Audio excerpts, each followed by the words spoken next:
Yes, ladies and gentlemen, it is Friday night. It is that Friday feeling. And did you really think we were joking when I said about the yellow ties? Evidently, no, I was not joking. As you can see, we're all Sky Sports News out of our nut tonight because yes, it is transfer deadline day. We're in the Sky Sports News studio going by the background. There's yellow ticker going along the bottom with all our summary of the transfers so far. And yeah, as you can see, it's myself and David that are on the shift tonight. Will it be a long shift? Who knows? It's a bit of a magical mystery tour tonight. We'll wait and see while we're on. We'll gauge the audience. We've got Sky Sports News on our TVs to our side here, just seeing if there's anything. But yeah, if something interesting breaks, then maybe, just maybe, we'll be on a little bit longer. But for the time being, we're on for about an hour and a half at the very least anyway, guys, because we've got quite a few things to talk about. It's been a busy week. It's been a busy couple of days as well with a certain Champions League draw as well was made. Myself and David will be going through the opponents. We'll be going through all of that time. We've got a wee fact file on all of the opponents, and trust me, it's pretty scary. Spoiler, there's quite a few danger men we're going to look out for in this group. But yeah, we'll be going through all that during the show tonight. We've also got a new contract to discuss as well. And also, in the show of the famous Sky Sports News, we actually have breaking news just as we come on the layer. Yes, breaking news, just so much yellow. My eyes are starting to hurt now. Paulo Bernardo has signed for Celtic. It's literally on the screen on Sky Sports News right now. Paulo Bernardo signs for Celtic on loan from Benfica. People can keep us right in the chat. So we've got a volume down on the TV. If it is something that's got a fee attached to it, is it just an outright loan for a year? Do we have an option to buy at the end of it? Please let us know. That'd be really handy. But while you're doing that, of course, David, after I spoke for ages there, how are you doing, mate? How are you on this fine Friday night? I'm doing absolutely brilliant. Although the material on this tie, it keeps catching the back of my neck here, and it's fucking agony. I just keep getting like a wee twinge. I'm like, wait, what the fuck is that? And then I remember that we went all out tonight, and we've got the by the gold way. yellow ties on. I even coordinated. I've even got the gold badge and everything. I went all in. I thought, you know what's funny, because it started off as a wee joke, Philly, and we're like, we should get yellow ties. That would be quite funny, yeah. And then as the week got on, I was like, you got your yellow tie yet? Yep. Yeah, no, I said it last week as a passing comment. In fact, I know there's a few people that are doing shows tonight for the deadline closing, and thank you for choosing us as well. But I've seen a few other podcasts making that wee quip, like, oh, we need to get the yellow ties out. Well, we literally have got them out today. We've actually went that far. We've took that extra step. We are Absolute all in. tubes that we are. And probably for very little, but hopefully not. Hopefully Celtic give us something to work with tonight. But we'll wait and see. We'll play it by ear as we go along. And of course, we're relying on you guys in the comments tonight to just feed us that information, because yeah, we've had to got the volume down on our TVs, obviously, because it would interfere with the microphones. But yeah, of course, before we get started and get into everything, obviously, I'll just remind everybody, sure, we do all that good stuff. Obviously, hit that like button, helps us out with the old algorithm, the traction of the channel, gets us in the recommended boxes. More people on YouTube. Obviously, you can get involved in our comments tonight, as I said. It'll help us massively. You keep us right. If any rumours or breaking news is coming, just let us know, and hopefully we can get a concrete link on it. And you never know. Maybe we'll be surprised tonight. Maybe Celtic will pull a rabbit out the hat. Who knows? Of course, you can hit that subscribe button. Keep us in your life that a little bit longer. And remember, hit that bell notification as well to know when we go live, which is quite a lot. We've actually been on every day this week, Monday right through Friday. We've done 5 days on the bounce here. So putting in the shift right now. And of course, you can share the link of the Bhoycie Bus far and wide. We appreciate it massively. And also, I would usually point in the wrong direction. Usually I always do that, so I always get it wrong. But the Pi Sports logo is not up in the corner just now, because we're actually in the Sky Sports studio with the background right now. But head over to piesports.com and use the code BUS1888 and get 12.5% off your order. Tell them that the bus sent you. And with all that said and done, David, let's get on with it. First of all, Celtic has came in and confirmed that we do have an option to buy. So that is part of the deal. So it could be another Jota moment again. This boy he's coming from good stock. It's Paulo Bernardo coming over from Benfica after what we've got with Jota. So hopefully it is a quality player of that ilk that we've signed. Well, I'm just sort of looking at him there. He's also got the exact same agent as Jota. So that's maybe another reason why we've went to. His player agent is Gestifute. I don't know if that's an agency or if that's like the what weird name that is, but cheers, Gestifute. for Yeah, Brimston. very much. Whoever I just like butchering random names that I Yeah. come across on here. By the way, DG Bertie Booster, I have seen your comment, by the way. I appreciate that massively. I'll make sure Lyle is anything but a football fan, but I will let him know that you said that, and I'm sure he'll be buzzing with that. So appreciate that, and I appreciate you popping in. So if thank you very much, mate. But no, you back to old Bernardo here. Yeah. Right away. I'm excited about him. Yeah, he's young, 21, but comes from good stock, like you said, that Benfica youth setup that's produced the goods already. I wouldn't be surprised if Benfica have been a bit more clever with their sell-on fee. They might not want to get their pants pulled down again by us. If it does come to signing them, I think I'm sure. Well, saying that though, they were quite, they made sure they got a hefty sell-on fee, didn't they? But yeah, let's hope if we are planning on buying him at the end of the deal, it's because he's produced the goods. Does he go straight into that lineup against Rangers on Sunday? well, I mean, has he ever played in a game, a fixture of that magnitude? Probably not. Probably not. Is he up for the challenge? Well, I'm sure Brendan will soon find out. Maybe one that you might think, we'll maybe bring him in off the bench, but I don't know. Sometimes these young players play with no fear. And maybe sometimes it's just a case of just let the shackles off and let's see how he gets on. It will be an intimidating atmosphere for him nonetheless, but we'll see if he's up to the challenge, Phil. We will see. Aye. Could be a sink or swim moment, but again, Brendan will decide. We'll find out on Sunday morning if he's in there. But if he is going to start, I would take a guess it would be at the expense of David Turnbull right now in that starting 11 with Hatate not being fit, and I think O'Reilly would still get the nod. So yeah, I would think it would be at David Turnbull's expense. And as Mark has identified plenty of times on the show, when Turnbull and O'Reilly seem to start together, we're very, very slow in the middle. So I think one of them would have to make way. So if he does make the starting 11 on Sunday, that's what I think it will be. But we'll deal with that obviously when we do the Sunday Blether as well on Sunday morning before the game. That'll be an action-packed one, David. That will indeed. But oh yes, yeah, sure I know. Try my best not to think too much about it, but sadly it's looming. That game is looming. So yeah, we'll deal with all that on Sunday morning. But yeah, let's while we're waiting on some news then regarding if any news is out there regarding other transfers, we'll wait and see. Obviously, we'll talk about the Champions League draw because that's also one of the big stories that obviously happened this week. David, yesterday we get drawn into a group with Atletico Madrid, Lazio and Feyenoord, three familiar foes from yesteryear. Lazio, pretty recent, obviously, Europa League just a few years ago. Atletico Madrid, we've met in the Europa League within the last 15 years as well. And obviously, we've got quite a spicy history with Atletico Madrid from a fixture back in the 70s. And yeah, the Feyenoord one, obviously, 1970. The final, obviously, what could have been for Celtic, they could have had 2 European Cups, but yeah, they lost the 1970 European Cup final to Feyenoord. But of course, Feyenoord does link Celtic very well. We Wim Jansen obviously played for Feyenoord, and then of course managed us, and one Henrik Larsson as well. So there's a few links there between the clubs, but yeah, obviously we'll have a wee look then at what's to come regarding this group. Because first of all, just before we do that, though, David, what's your overall feelings when you saw that group? Could have been better, could have been worse. You're quite happy with it? Could have been a lot worse. Oh yeah, could have been a lot worse. Could have been Newcastle's group. I know. Easy, I completely forgot about the draw. I was at work and I finished my client. And I got on my phone and it was another group chat I was in. It was like welcome back to Europe, and it was the Newcastle group. And I was like, oh fucking hell! I totally forgot about it. So I checked quickly, went on Twitter to see what our group was, and I was pleasantly surprised. If that's I mean, after last year, I think we were pretty adamant, that we're never getting a better group than that. That was our best shot, and we blew it. So I think this is a far better than what we could have ever have asked for, if I'm being honest. Maybe slightly more difficult than last year, but whether we perform or not, that's the real big question. But when I see obviously Lazio, we've been there, done that before. We can do it again. There's no reason why not. And Feyenoord, I'm not intimidated by Feyenoord.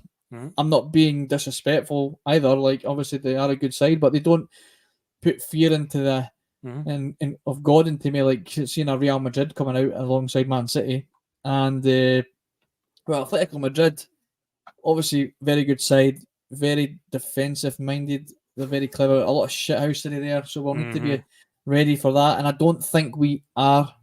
Don't think we're quite up to like dealing with the shithousery of Atletico Madrid.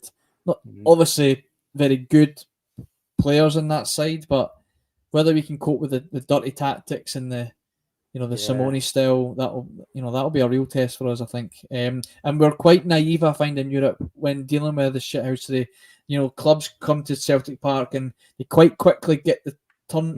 They've got that. We're well known for having a brilliant atmosphere, but we're also very known for quickly that dying off when clubs come to Celtic Park and start the shithousery, and the refs are conned quite easily by these kind of clubs, and we don't seem to do it back, or we don't fight fire with fire. We just kind of moan about it and like, oh, we wouldn't do that, and it's like, well, maybe we need to fucking start. And that'll be a real test, dealing with that side of the game, as well as obviously a very good Spanish side with a good coach. It's for the very first show I ever appeared on in the Bhoycie Bus was the night after we lost to the infamous Bodo Glimt game. Remember that? And even them, they were even good at the old dark arts that night. They were doing all sorts of shithousery stuff, and we just fell into the trap again. It seems to be a thing that Celtic over the years just never seem to be good at, and now we're coming up against the master of it, Diego Simeone. But yeah, I've got some facts and figures, some stats, some names to go through to fill you a bit of fear, or maybe a bit of excitement. Let's have a wee look at it then. So obviously Atletico Madrid, I would say they are the favourites to win this group. Obviously, the way the seedings work, I would say Atletico are probably the ones that are likely to win the group out of the four that are in it, even though they were in pot two. But yeah, the way it works with the seeding, where the winners of the major leagues in Europe go into pot one automatically. But yeah, this is the hardest team. So Diego Simeone, so obviously the manager, he's been their manager since 2011 to present day. He must now be one of the longest serving managers at in the major leagues in Europe, without a doubt, 2011 to present day. And so far, he's won 2 La Liga titles. He's won a Copa del Rey. He's won the Spanish Super Cup. He's won 2 Europa Leagues, 2 UEFA Super Cups. And he's got his team to 2 Champions League finals, only to lose to Real Madrid on both occasions. Last season, they finished 3rd in La Liga. They are pretty much a steady hand when it comes to being in the Champions League. And if they have a bad time, they usually drop into the Europa League and win it, it seems, as well. So they fluctuate between both, and they're usually quite a steady, quite a good bet when they drop into the competition below. So the moment they play in the Metropolitano Stadium in Madrid, 70,000 plus. They used to play in the Vicente Calderon, but they moved in 2017 to this brand new massive stadium, which hosted the Champions League final in 2019 with Tottenham Liverpool. Now, David, here's some names to fill you either fear or excitement. Antoine Griezmann, João Felix, Memphis Depay, Cesar Azpilicueta, Alvaro Morata, Koke, Rodrigo de Paul, Jose Jimenez, Saul Niguez, Angel Carrera, Thomas Lemar, Jan Oblak, Yannick Ferreira Carrasco, Marcus Llorente, and Stefan Savic are just some of the household names and players. Overall, a ridiculously strong team. And what has been so, Phil? Who in particular would you file under that? Azpilicueta. I can see where it comes from. I was going to say Griezmann because I was about to pick up on. Oh yeah, Griezmann went to Barcelona and it completely fell apart, but he came back to Atletico Madrid and he seems to have found a second wind now. Okay, well, I mean, I don't pay much attention to that. So, listen, obviously they're superior players that we've got, but when you're listening to them, I'm like, the only ones that like make me go, oh yeah, aye, is Lamar, Oblak, that Marcos Llorente, and maybe João Felix. I mean, he didn't exactly do very much at Chelsea there. Yeah. Then again, although Chelsea have been a bit scattergun with their transfers. I saw a stat today saying that they've spent over £1 billion since that Todd Bowley's been the chairman, and they're still bang average as hell. If you were looking at a Madrid side that were very attacking minded, I think I'd be, the players would maybe strike a bit more fear into me. But I mean, don't get me wrong, like, I'm not naive to think that they're more than capable of handing our asses over to us. But a lot of the guys, I was like, nah, they didn't really impress me that much when they came over over British shores. Like the likes of João Felix, Griezmann, I feel like he kind of has had his day in the sun. And yes, he's still a very good player. And half of him at Celtic any day of the week. But they just, of course, yeah, they really. I wasn't going, oh fuck, I forgot he was there. It was, but when you sort of mentioned Lamar and Llorente and Oblak, like they're the kind of guys that I'm like they can win you games, winning, you know, a superior, like one of the best goalkeepers in the world. Still, Lamar's frightening. Can play in centre midfield and left wing, I believe. Very quick, very strong. He's won the league in France as well, is he not? I think he was at Lille. I'm going to say he was at Lille. I've got a funny feeling he was there at one point in his career, but yeah, he's one of the standout players. Yeah, Alvaro Morata, obviously, he's still again didn't do it very well over at Chelsea. Koke's kind of had his day. That De Paul, obviously, the Argentinian boy, he's a cracking player. Correa, very good player. Carrasco, the Belgian lad, he's another.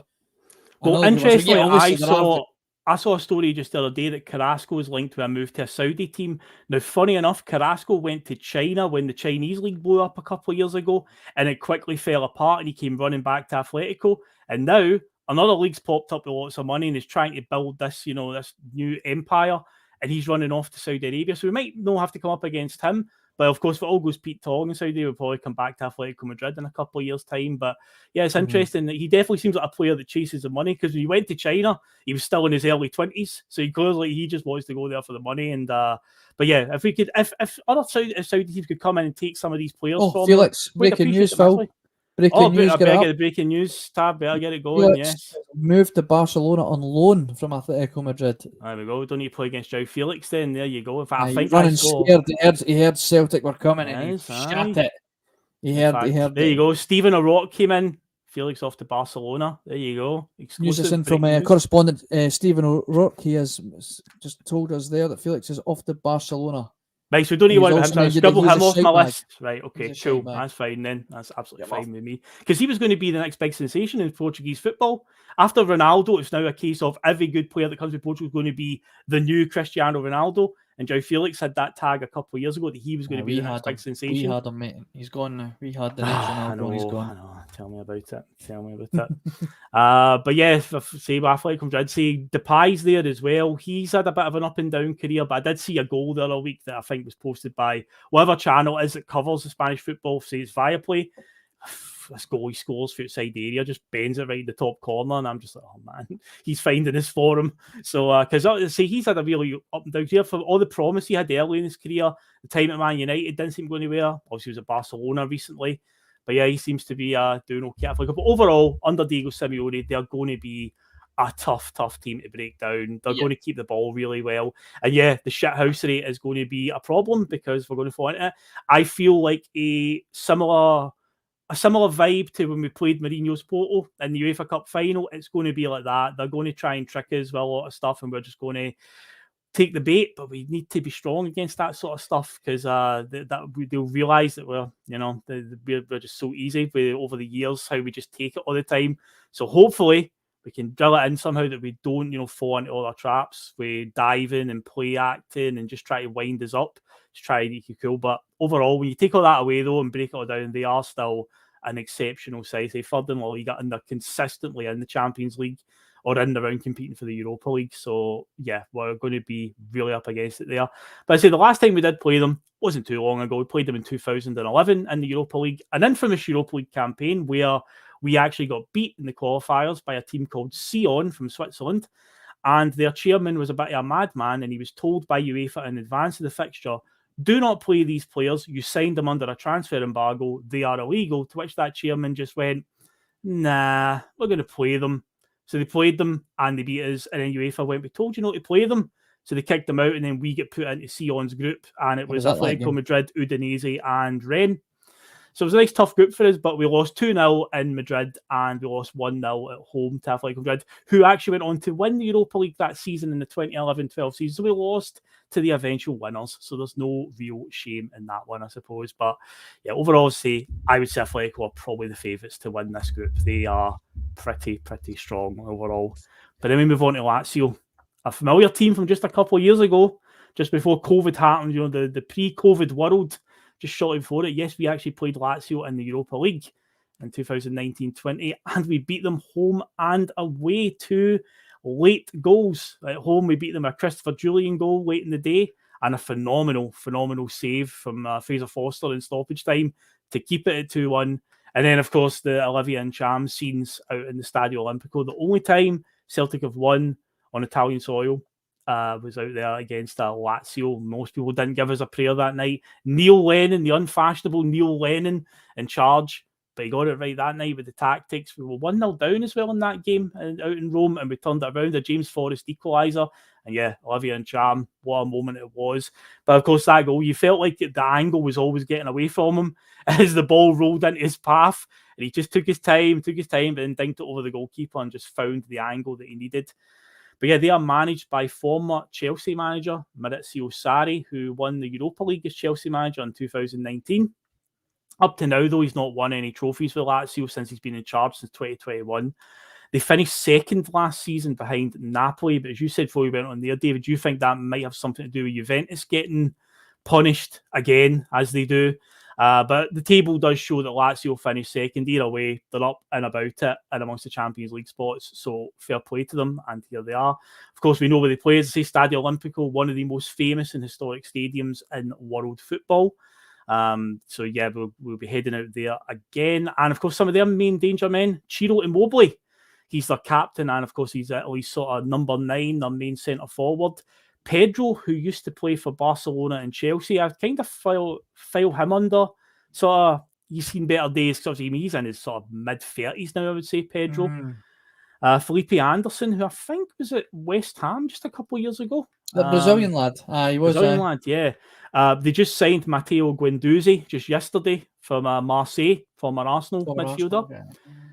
Manuel Lazzari, Luis Alberto, Adam Marusic, Alessio Romagnoli, and Matthias Vicino are some of their notable names in their squad.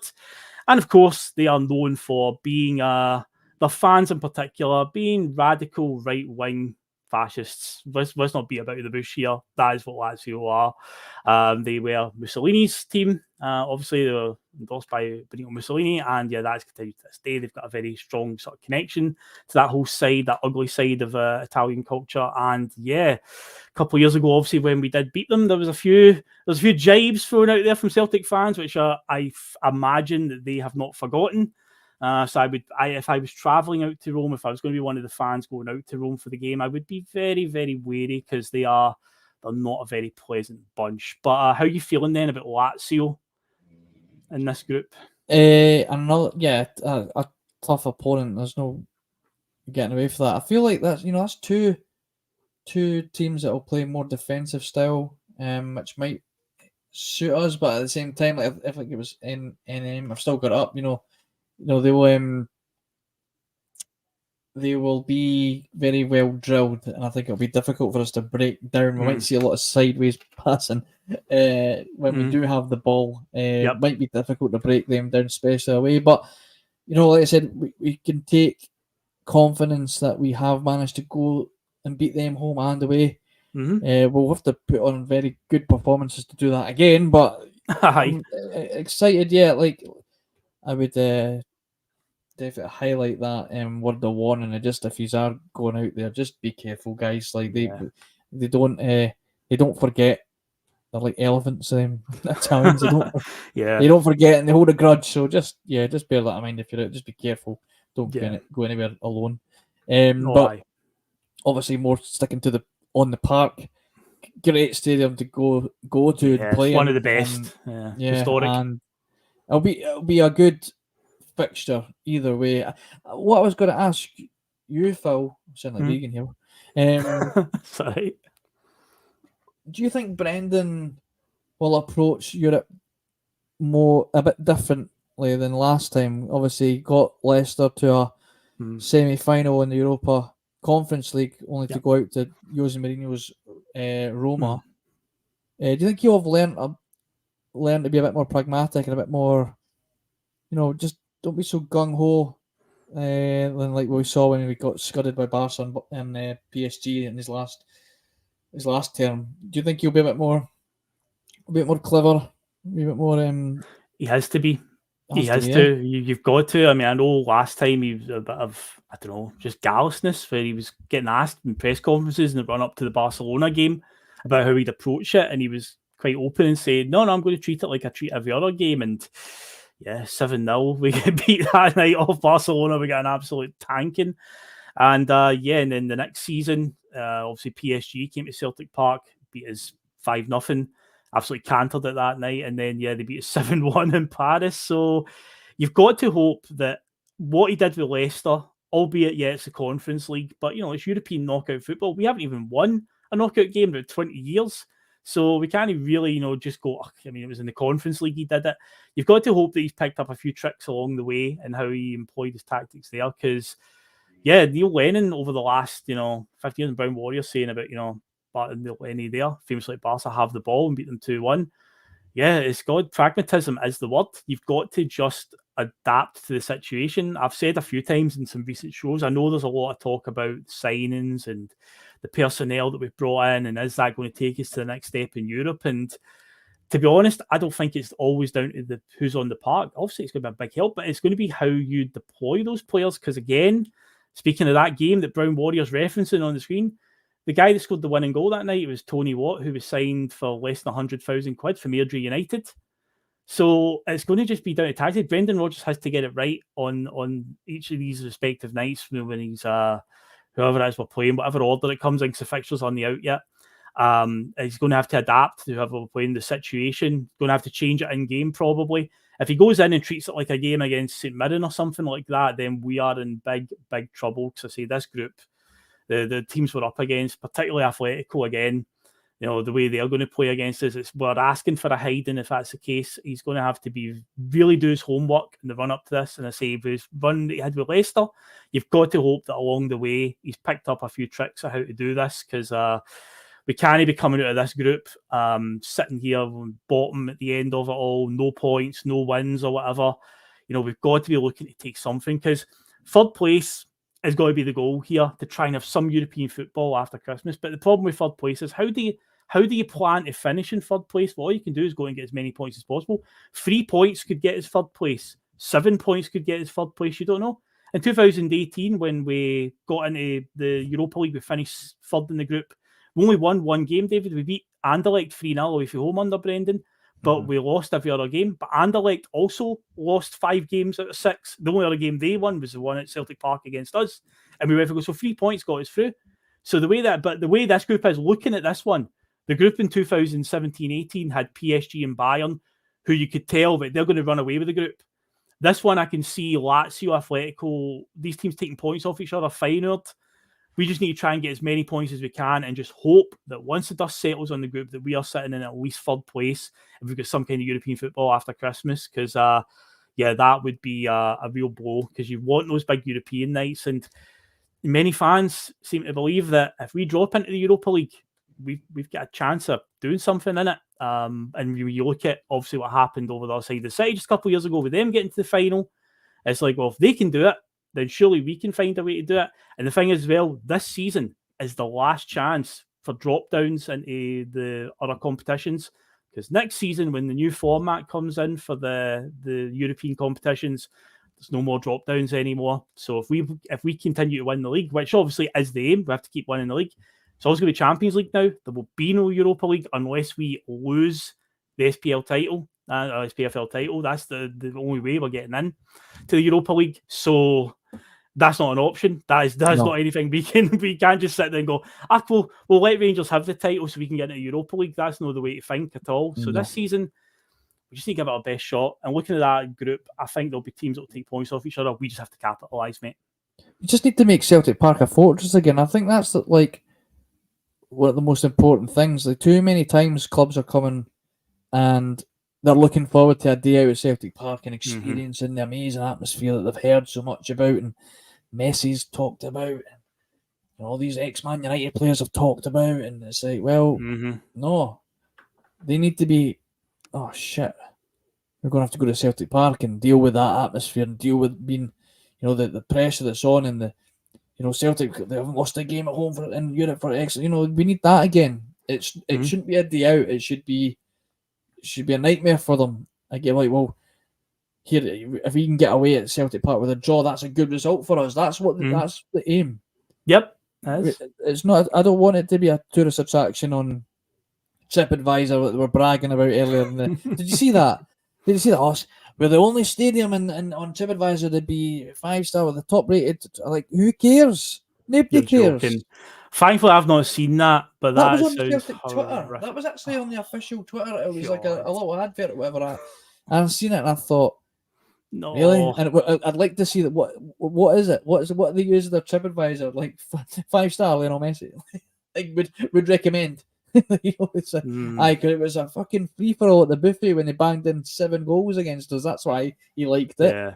You know, we don't want that anyway. You know, so we've got to make sure that Lazio, Feyenoord, and Atletico know that when they come to Celtic Park, it's going to be difficult. It's not a day out for them because we will, you know, difficult grounds to go to in Madrid, Rome, and obviously in Feyenoord. We've got, you know, there'll be difficult games away. Winnable, we can't, especially in Holland. I think, you know, no disrespect. I think, like I said, I think that's who we're really fighting against to take, you know, that third spot if we're not going to get first or second, you know. Right. And, you know, so we got to make sure that we make sure it's difficult and do the business at home. The away games will, you know, let them take care of itself, you know. Yeah. Celtic Park lost its gusto so long ago. It needs to be a fortress again. I remember going to games in the 2000s under Strachan because the first season I got my season ticket was the season we beat Milan, Shakhtar, and Benfica. In the group stage, we got 9 points out of 9 at home and lost all 3 away games, which was pretty much par for the course for Celtic in the Champions League in the 2000s. We'd always do well at home and terrible away from home. And I can remember going to those 3 games and the last minute winners against Milan, against Shakhtar, beating Benfica 1-0, and then that second round game against Barcelona where we gave them a heart attack that night. I think Barry Robson and Benedict Hesseling put us ahead twice on the night, but their quality just shone through in the end. But it's like you go to these games, and I remember coming away from that Barcelona game, and it's Barcelona you've just played with a very young Lionel Messi, but you could already tell he's on course to become like the best. Came away from that Barcelona game that night, gutted. It's like, we deserved to at least draw that game. All away goals would have been a factor at that point. You still came away going, gutted we lost that 3-2, man. You know, we done enough there to get something. And it's like nowadays, the idea of coming away from a fixture like that and being gutted is like we seem so far away from that. We've got to find a way to get back in, as you say, with the TripAdvisor thing. Tony Cruz posted on his Instagram, really enjoyed my visit to Celtic Park. What an atmosphere and all that. So, it's something that we've got to try and get away from. We've got to just hopefully find a way to intimidate these teams on the night. And it's going to be so reason crucial. we can't have both. There's no reason we can't have both. Yeah. Brilliant atmosphere that strikes fear into the hearts and souls of the enemy that come. You know, for shadow of doubt. They can reflect. There's a good shout. They've got one. They can reflect. They can reflect when they're retired and go, "Oh, I did." I mean, scary at the time, but thinking back, I loved playing at Celtic Park. But fuck me, it was terrifying, and you know we were lucky to get out of there only 2-0. Yeah. You know, like that's what they want to hear from the likes of the superstars that come along, the players. David, in 2003, Bayern Munich celebrated getting a 0-0 draw at Celtic Park. Bayern Munich were delighted to get a 0-0 on the night in the 03-04 campaign. That's how much it meant to them. They knew it was a good result. But nowadays, Bayern Munich come to Celtic Park, they would beat us. You know, it's not even we would just roll over, no problem. So we need to get back to a point where we can compete and make Celtic Park the best weapon that we've got on these nights because it's going to be so crucial.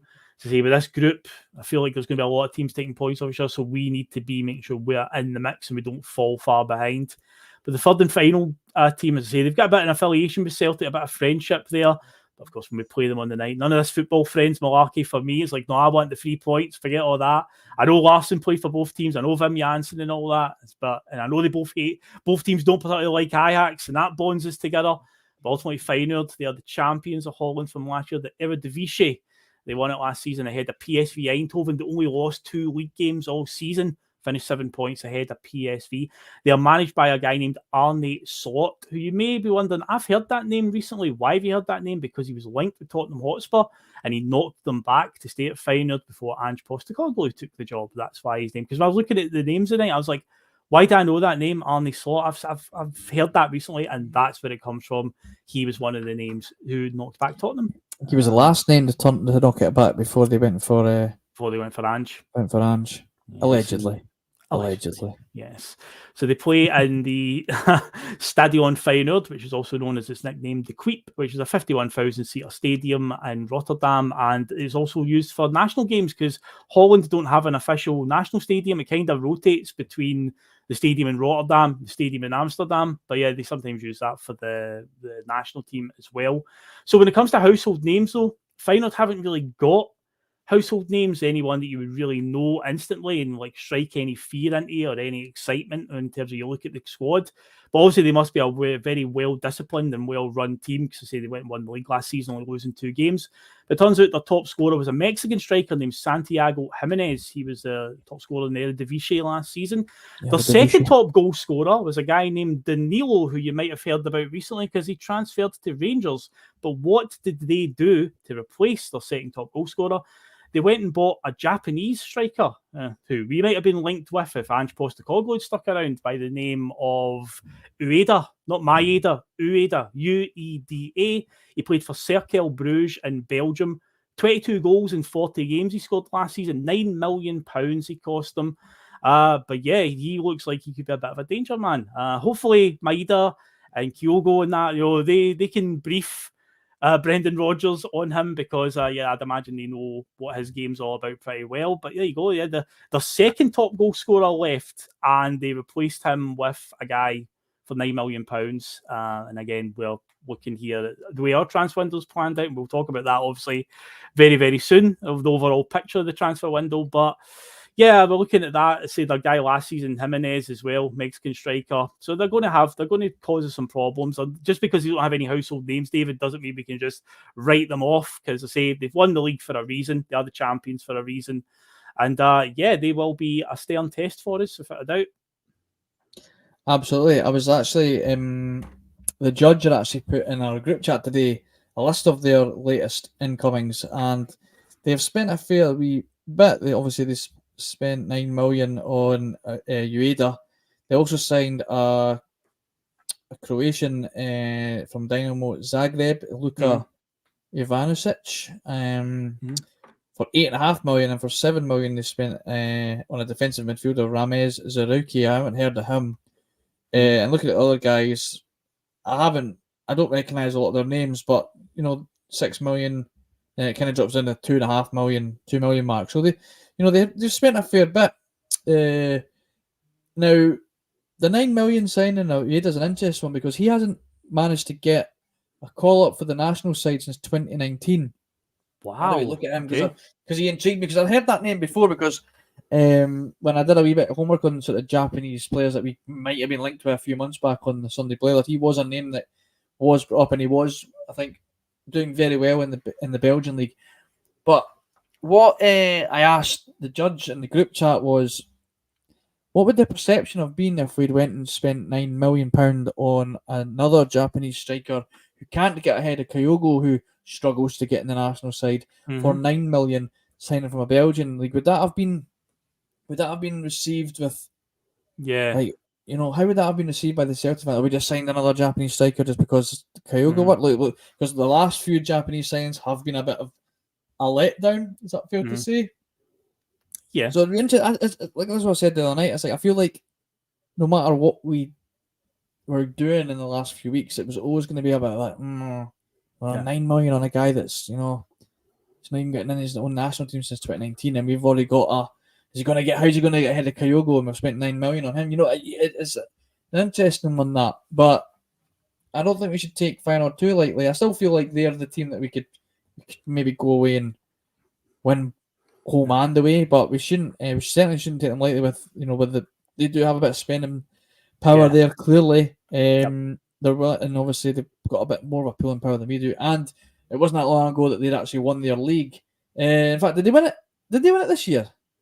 I actually don't. Feyenoord the champions. They beat. I Feyenoord the champions, so you could be the Ajax champions finished of Holland. third there in the Europa League. PSV Eindhoven were second, and Feyenoord won it by 7 points. But I say they lost 2 league games all season last season, so not a bad outfit at all. So they'd be very well drilled. And so we kind of break them off. But the way the seeding works, David, because the Dutch league is seeded as one of the top leagues in Europe, the champions automatically onto pot 1. That doesn't necessarily mean that they are the strongest team in this group. So I think Atletico Madrid are the strongest team. Yeah, you're probably right about Feyenoord. That is probably the team that we need to be sort of looking at, to be competing with and staying in touch with in this group, and not hopefully falling too far behind them, because Lazio and Atletico will probably be the the really hard ones. So a little tip for anyone that's going to Rotterdam for the away leg. Now, there's a now this might bore you a bit quickly, right? Look them up. There is a barber shop called Scorem, Schorem, Scorem barbershop in Rotterdam, the centre of Rotterdam. If you get a chance, go there. Right. Okay. It's like a massive tourist attraction now. They do bookings now, but before you could wait 8 hours to get a haircut there. People travel from all over the world to go there, and if you look them up online and on YouTube, score them. It's Dutch for scumbags. The scumbag barbers of Rotterdam. Okay. It very rockabilly, really cool. It's an amazing place to go. You get a cracking haircut, and you'll get a beer, and it's 8 hours waiting for a haircut. You can book now. You can book online now, so you don't need to wait. But before, if you turned up before they even opened, there'd be a queue at the door.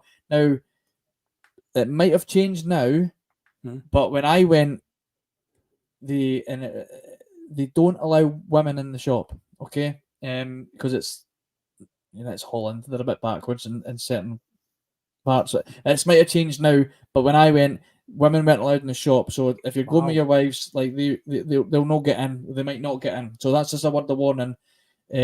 But very cool shop. Go and check out if you're visiting. If you're going to the game and if you're needing something to do away some time, check out that shop. It is very cool, and you'll get a cracking haircut there, by the way.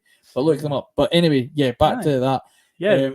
Because there isn't that much to do. I don't think there's. When I went to Rotterdam, it was a bit like, where is everything? Right, okay. So if you're looking for something to do, you'll get a free drink there too, you should definitely check it out. But Scotty boy here in the chat saying Feyenoord away will be I imagine it will be a fun trip for the Celtic fans that do go over. They say there's a good affiliation with Feyenoord, so I imagine it will be a really good atmosphere between both sets of fans. So but hopefully results wise we can get something out there. But at the moment, so just we just need to wait and see. Just need whatever happens. We can speculate and dream and hope, and we could get a real stiff dose of reality in a few weeks' time. After 2 or 3 games into the group, we're looking dead and buried. Or hey, maybe we're competing. Maybe we're in about it. We just don't know at this point. But I say my feeling is still it's going to be about getting the tactics right more than necessarily the personnel that we field, because. Are we a weaker team right now than we were last season? Yeah, we are. But that same stronger team last season get beat pretty bad in the Champions League. So, again, it's going to be about getting your tactics right on the night. Brendan Rodgers, he's been scolded before. We are pretty poor showing with Celtic in the Champions League. So, hopefully, after the few years that he's been away, hopefully he's learned something, I say, from that good run that he had with Leicester, that he can adapt it. True, Liam. True. Hopefully, he can adapt it to this season in the Champions League with us. Now, we've covered that. Good 45 minutes there going through our group. Could be in-depth breakdown of what's to come. Hopefully, we've not scared people too much of what's ahead in the group. But let's go on to the main event then, David. Why we're on tonight? Well, we're doing financial. Just the calendars fell.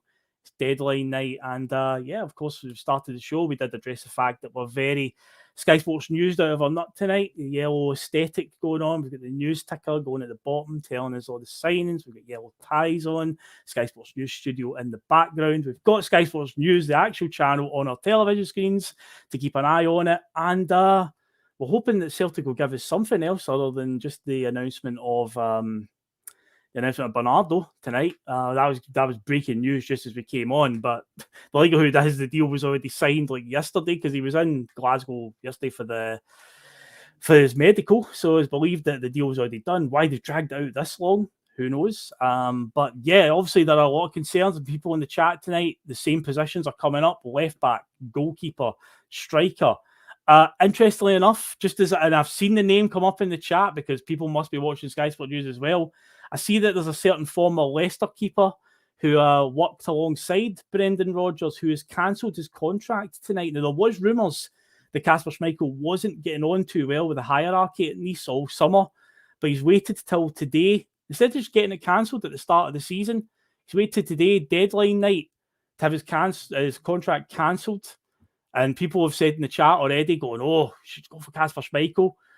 How would you feel if, let's just say, if that happened? How would you feel about Kasper Schmeichel rocking up at Celtic? Let's just speculate, because nothing else concrete at the moment. Let's just speculate, David. I'll tell you what, it's a better option than Danny fucking Ward that I keep worrying about. Yeah, that's a much better option, yes.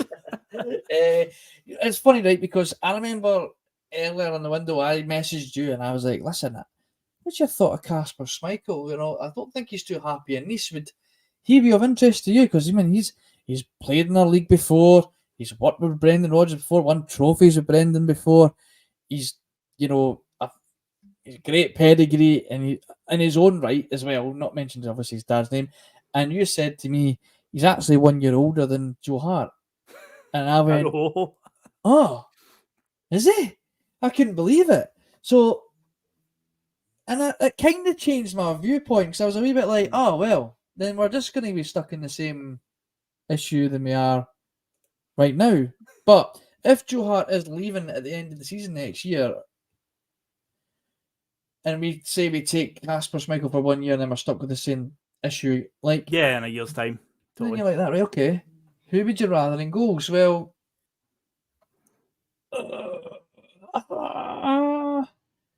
I don't know, because I don't think he did too well in Nice last year. I don't know, I don't know what happened over there, but I think his career's kind of... Yeah. You know, dived a wee bit, but then...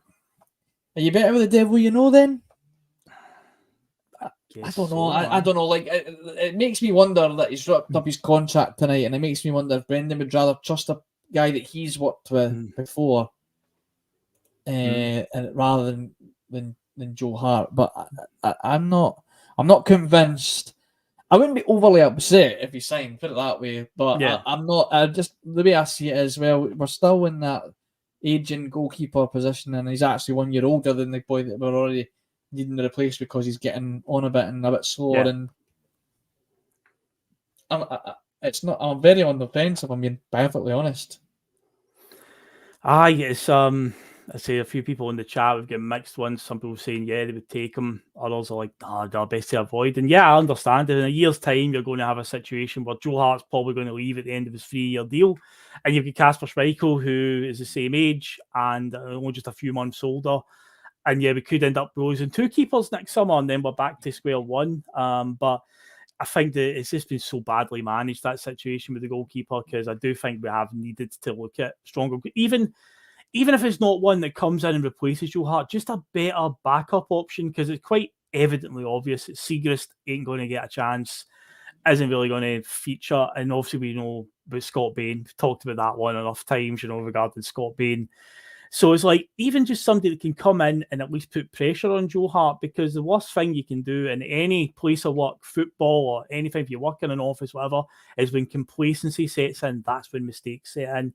And then a goalkeeper, when it comes to football, being such a niche position, usually when you've got a number one goalkeeper, they are number one. It's very rare that you'll get one where you rotate it heavily. And neither of the 2 goalkeepers are putting any pressure on Joe Hart at all. There's no fear that either of them are going to take that jersey off him. So naturally, it becomes a bit of fun, but he'll be a bit more complacent, a bit more like, I'm not going to lose my place. If we just brought in somebody that at least Joe Hart can look at it and go, okay, this is competition. This is a guy that the manager's brought in, the new manager's brought in. So this is a guy that he reckons it might, because overall my feeling on Hart is, shot stopping wise, I've not got too much issue. But Brendan Rodgers has made it pretty clear in the first few games he is going to be very reliant on passing out for the back and starting attacks from the back. And it looks like Joe Hart really, really struggles with that. We did it a lot under Ange Postecoglou, but I felt already we're doing it even more under Brendan Rodgers. And it's like, oh boy, this is a recipe for disaster. We saw it last season in the Champions League against Leipzig, where he felt inclined to pass the ball to Greg Taylor, who was getting marked by 2 Leipzig players. And 10 seconds later, the ball was in the back of the net. And it's like, you can't make these type of mistakes at that level. We will get punished. It's like, I do feel like we should have looked to address that. And it looks like it's too late now. I think the thing with Schmeichel is it's not worked out in Nice because his attitude wasn't well received over there. I remember them talking about it on TalkSport. He really wasn't happy. He'd fell out with the owner fairly quickly, and then I think he was completely dropped from the team. Mm-hmm. So I don't even know how much game time he's had in the last year. Yeah. Obviously, Joe Hart didn't have a lot of game time before he came in. I don't know. It's like Peg Leg's right. There's no way Schmeichel would have cancelled his contract without having another club lined up. I just wonder if Brendan said, I at least want one guy that I can trust, I've worked with before, and if he's a free agent and a goalkeeper that I would maybe trust over Joe Hart, then I wouldn't be surprised if Schmeichel turns up at Celtic Park tomorrow, because he doesn't need to sign tonight if he's a free agent. Free agent can sign anything. We would miss the deadline for the European squad registration, but he would still be... I know, he would have to just play domestic games. And we're out of one of the cups already, where you can at least then rotate goalkeepers. Oh, we've got the League Cup tonight, or we'll put a number 2 goal in and try and rotate and get him a bit of game time. Nope, we're out of that already. So we'd have to wait until the second half of the season when the Scottish Cup starts.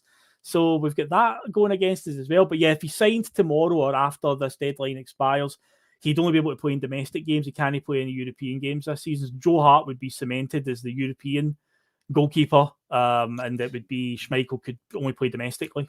So Charles Smith made a good point there. Kasper would push Hart at least, because I don't think Bain and Siegrist do. And it's like, now obviously it's a completely different level. Like, the situation that Arsenal now have is they've signed the lad for Brentford to compete with Ramsdale. And that's been a lot of heavy criticism for especially the English media, because they feel that having 2 goalkeepers that could be number 1 at that respective club doesn't necessarily make it a good thing, because both of them are completely on edge. They make one mistake, they could be out the team, and that can sometimes hinder the performances. Now, Joe Hart and Kasper Schmeichel are both more than capable of being our number 1s. So if Kasper does come in, does that mean Joe Hart leaves, or would it be a case of, well, no, they're going to push each other, but is that going to become a bit of a, well, who do you pick then? Because they're both more than capable of being our number 1s, and it could just be a bit of a basket case. Who we going to have in goals? But Brown Warrior, he's champion Scott Bain, and here's a question. I quite like. He says it'll be an unpopular opinion, and yeah, you're right, it will be an unpopular opinion. But see, when Bain played in that game that we did inevitably lose to Hibs, and he had a bit of a nightmare. I felt he was doing no bad until that. You're right, he was playing all right up until that mad moment when he fumbled into the net. Aye, now, so I can kind of, he is probably quicker and more agile than your Joe Hart, but he's just not the same caliber of goalkeeper. But from what Brown Warriors champion Bain is, because he's probably the better sweeper keeper out of the 3. With his feet. And if that's what Brendan wants to play as, then if that's the most important part of the game plan for Brendan, would Bain be that choice? I just don't think us as a fan base would take to that. You know, he's been a cheerleader for the last 3 seasons now. Yeah.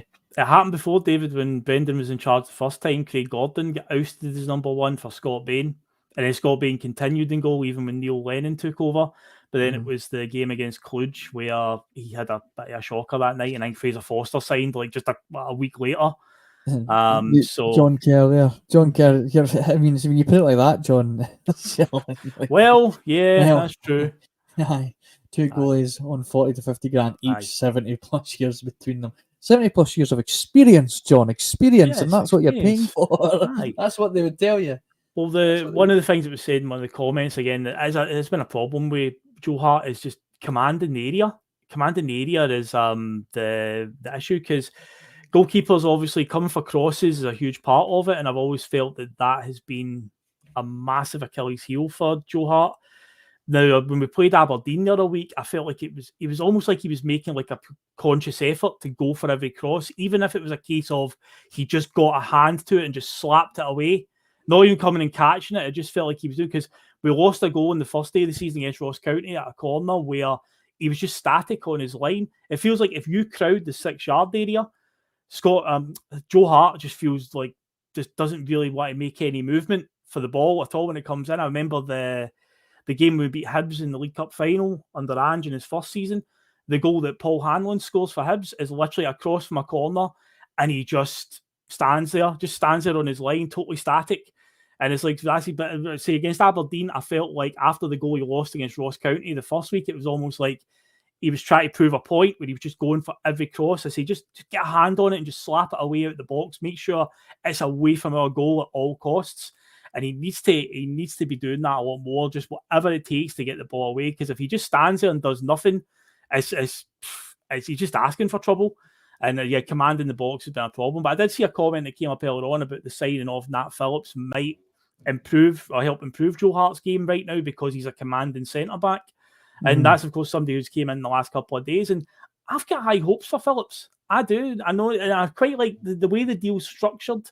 6 months, I think it makes perfect sense for all parties involved, because if we get to January and everybody's fit again, and this boy then, if it was a full season loan, he might be sitting for 6 months just no doing anything. So it's a case of we'll reassess it in January. So I think it's a smart move in that case. Yeah.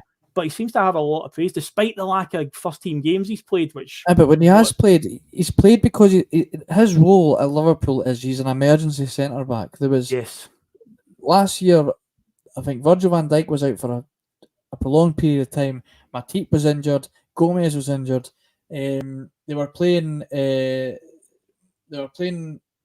Nat Phillips and one other. I can't remember. Maybe it was Matip. Maybe he was the one that was fit. I can't remember. But he came in and he done a more than capable job. And I wonder who's decided it's only 6 months. Do you think that's been Celtic that have said we only need him for 6 months, or is that Liverpool saying, look, we don't want to be in a position where we could be lacking in centre halves, and he is our emergency centre half, and we'll be wanting him back in January in case Van Dijk gets up. Because it was Van Dijk who got injured in the COVID season when Jordan Pickford done him in a Merseyside derby, and that's when he's played most of his games for Liverpool. And in answer to Flinny's question there, I don't think there is an option to buy. I just think it's this initial 6 months. We'll reassess it in January. Say if he ends up playing a lot more games, if he does stay beyond January and ends up playing a fair amount of games, it could be one of those ones we can make it happen at the end of the season. It's not like Liverpool, if they get to the end of this season, and we're able to buy him, they've got more than enough money and enough appeal to go out and get a top end centre back to bring in. So it's like he would definitely be expendable. But there's one of these things that I don't think we've got anything concrete right now. It'll just be one as we'll play it by ear.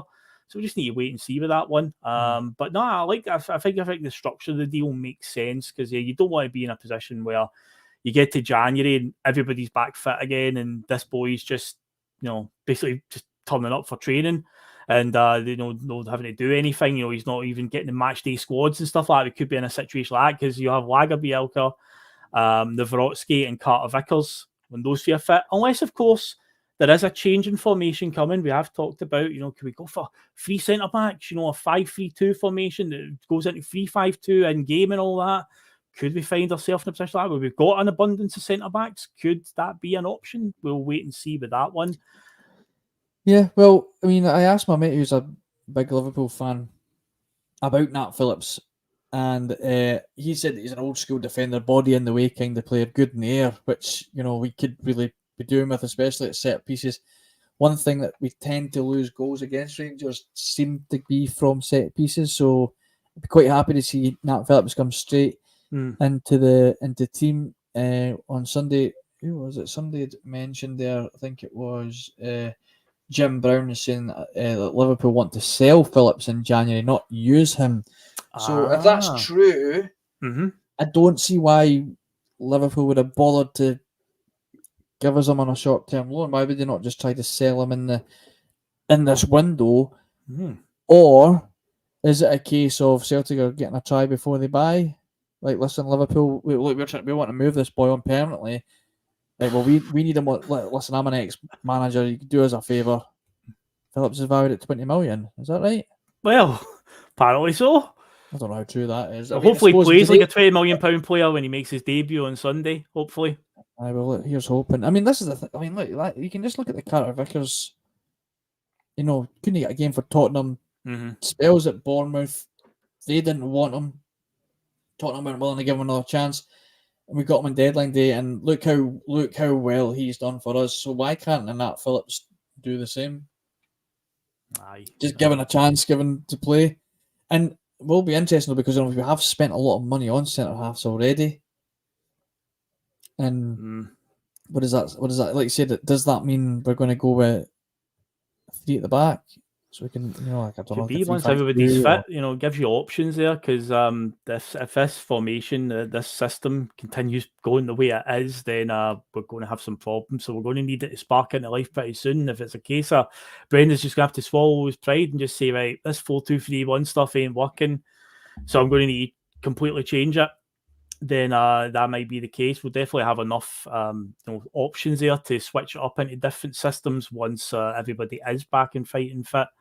But we'll wait and see on that one. And the other signing that came in this week, obviously, and we expect him to start at the weekend, will be Luis Palma. He signed the new number 7, David. That is him officially, obviously a Celtic player in the last couple of days. And yeah, which winger do you think will be sacrificed? Maeda, or do you think Abada will be sacrificed in the starting 11? It's an interesting one, because as much as Maeda hasn't really performed on the wings, especially out on the right, and I said on Sunday, if you're not going to play Maeda on the left, then just don't play him at all, because he's limited already.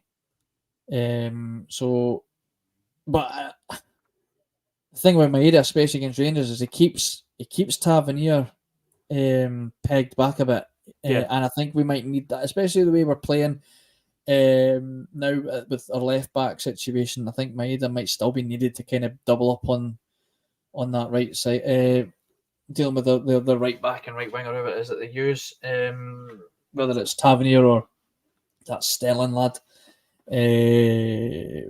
So I'm inclined to say Maeda might get dropped, and he'll play maybe Palma out on the right, because he can play on that side. I know he's predominantly a left-sided winger, but I can see why you would still maybe want to keep Maeda for this fixture, just to kind of double up on Tavernier, because whether we like it or not, Tavernier seems to be their biggest threat going forward again this season. So the boy's not a defender. Tavernier's never a defender. As going forward, he seems to be pretty good, but defensively, that's I just can't believe that he's got to this stage in his career and he's deemed a right back. I'm like, your defending's abysmal, but going forward, he's one of their best weapons, so we need to shut him down, because part of their game, David, is just whipping crosses into the box, long balls into the box. Got to shut that down, and a lot of it comes for him. Yeah, with David Kelly, he's spot on. I mean, playing a striker for his defensive qualities is useful in this game, but it does say a lot about his abilities as a forward. Now, if we can get that performance, when he managed to put Morelos under pressure so much to steal the ball, running through and go and have a nice tidy finish, and if we can get that made up front, perfect. But I think Palma definitely needs to start, but whether he wants to, I mean, you can't have Abada and Maeda play together. It just doesn't work. So one of the two have to drop out. It all depends on what you're wanting out of Maeda's game and what you're wanting out of Abada's game. Or do they drop them both, and you've got Yang on the right and Palma on the left, and that says a lot about our winger situation that Rodgers maybe isn't happy with right now. I'm going to go out on a whim here and say, oh no! But what if he completely changes the formation, Phil? Well, this is stuff that I was definitely going to be talking about with the Sunday Blether before it, because if there's a time to change it, now is the time, because Michael Beale will have watched us in the last few games and will just go, I know how Celtic are going to play. I know what they're going to do. They're just going to hold on to the ball, a lot of sideways passing. We'll just sit tight and we'll just, hit them on the counter and so on. But see if you change it up to a different formation that he won't see coming. This is maybe your chance here. Because obviously the last couple of games it's no worked. Or maybe this formation, this shape will work with some new people in, but it's all going to be a big roll of the dice on Sunday. And I say I'm trying my best not to, because it's sickening me thinking about it. But maybe my theory on it's not just my theory, but there's lots of people that have said this as well. But I think maybe now that he's got his left winger in Palma, that maybe Maeda will become that central forward second choice. So maybe if he does stick to the sort of 4-3-3 style, maybe Maeda will be dropped and be used as a sub for up front, for to make way for Palma and either Abada or Yang. Would you start Yang in this game, or would you stick with someone like Abada that knows this fixture now? I think you don't have too many. Yeah, Yang's shown a wee bit of promise in the games, the cameos and games he's played in so far. He does look very direct and very quick. Abada, you're right, does have a bit of previous, but it's all been at Celtic Park. All of his performances at Ibrox, he's been pretty invisible. Of course, we're going into a really intimidating atmosphere this time because there's not even a single Celtic fan going to be in the stands this time. So it's going to be really up against it there. So it's going to be a pretty imposing atmosphere. And I say his previous appearances at Ibrox, he's not really done it. And so far as well in the games that Abada's played, I know he scored up against Aberdeen, but he's been relatively quiet. But again, the whole team's been a bit flat in some of the games that we've played. So you can't really pin on him. So again, it's one of these ones where Beale, you've got to try and, outsmart him with this one, where what's he going to expect? I think they are going to be expecting it's Abada. I think they're going to be preparing for that one, particularly as he was his record against them, even though I say it's all home games. But again, this is where you've got a chance to catch them out, something that they're not expecting. And Yang is a totally unknown quantity, but very young. But a lot of players are just going to get thrown in here. This is going to be their first taste of it. So they're going to have to play in this fixture eventually. So at the moment, I would actually very, very slightly lean towards Yang just for the surprise factor. But yeah, there's a case for both at the moment, one or the other. But I'll just very slightly lean towards Yang just to try and catch them out. Because I think they'll prepare for it to be Abada. So I would go with Yang in this one. Yang will fall into that category as well of he seems to play with no fear, just head down, run at defenders. He gets himself into some, it kind of runs himself into some trouble, but so far it's been against teams that are sitting quite deep. Obviously a more open opponent like Rangers, you could have a bit more joy, and like you said, he's a bit of a sort of frog in the box sort of. There's Rebel 86 asking his back post Barisic injured. He went off injured, I think, for them. Sterling didn't cover himself in glory when he had to come on at left back. Obviously, he's a right back, but I think a lot of the from what I've seen of the goals, a lot of them once Barisic came off, a lot of the goals were coming down that right hand side. On that right hand side, so yeah, be interesting to see what they do there. To be honest, I wouldn't have been surprised if Barisic just shot the bed and wanted off the park, because that boy seems to be a bit of a shite bag when it comes to it. It's not going their way. He just wants. It looks like they kind of get me off this pitch. So I wouldn't be surprised if he faked the hammy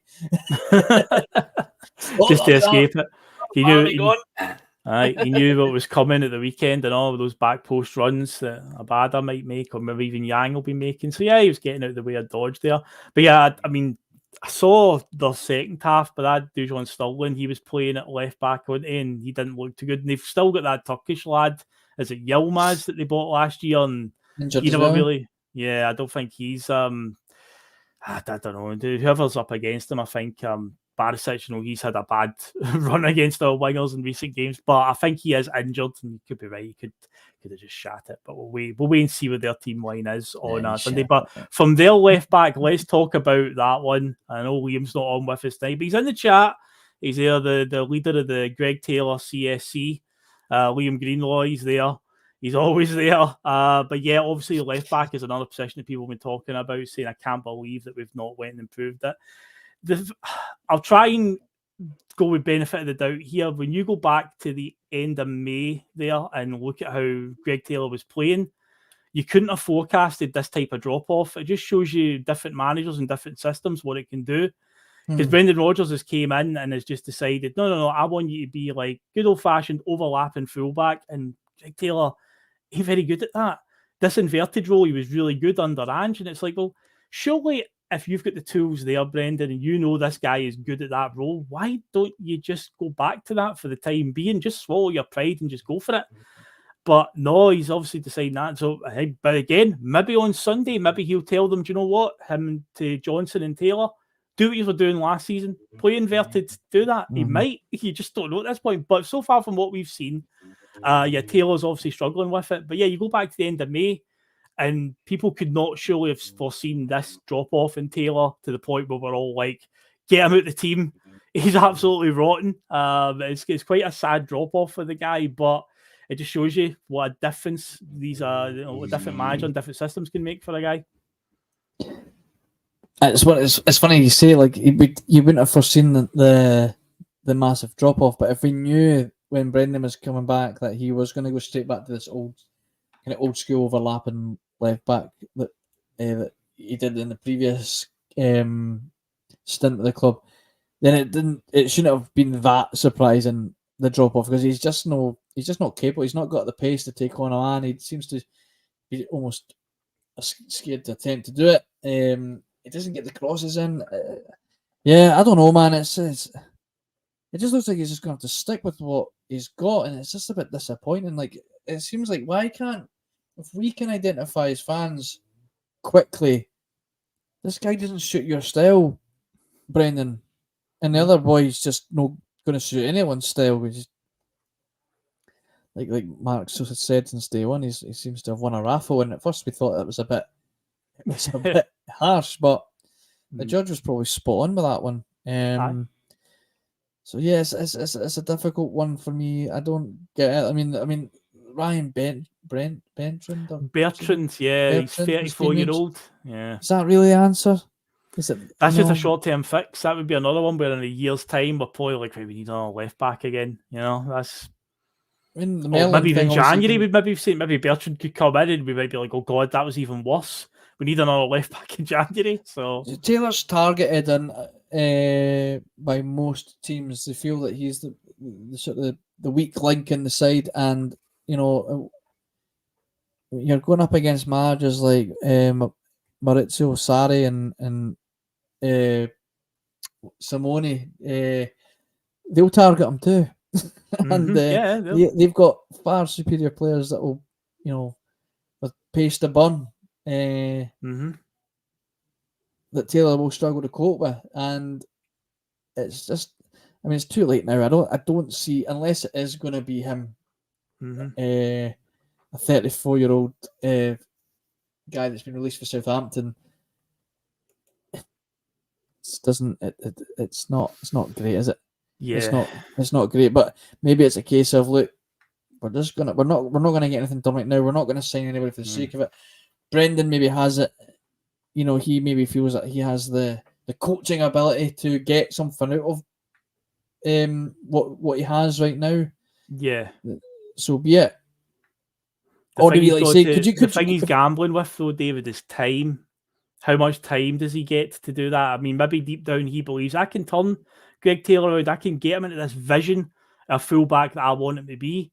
But there's only so many games that it can go where if we keep, you know, having sloppy performances and dropping points and Greg Taylor's having a shocker, the pressure's not going to be mounting on Greg Taylor at that point. It's going to be mounting on the manager. And it's like you're gambling with time here, Brendan. Yep. Also, thank you to Stephen O'Rourke as well, becoming a member. Just spotted that there in the chat. Thank you very much, Stephen. Thank you. I think it must have been the ties.